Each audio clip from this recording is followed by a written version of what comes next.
যে ব্যক্তির হৃদয়ে অহংকার আর মনে মোহ তথা লালসা থেকে থাকে তার হস্তে ধর্মের কার্য তো হতেই পারে না। এই কারণে মহর্ষি ভরদ্বাজ পুত্র যেরূপে প্লাবনে নিমজ্জিত ব্যক্তি কোন বৃক্ষকে আঁকড়ে নিজেকে রক্ষা করে, সেরূপ এই অন্তিম সময় ধর্মকে আঁকড়ে ধরুন।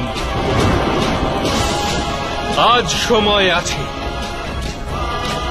উচিত সিদ্ধান্ত গ্রহণের।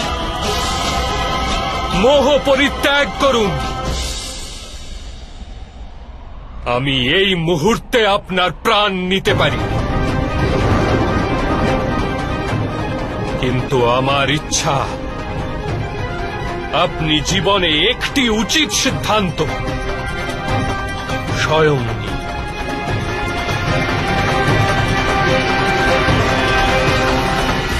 যথার্থ বলেছেন আপনি।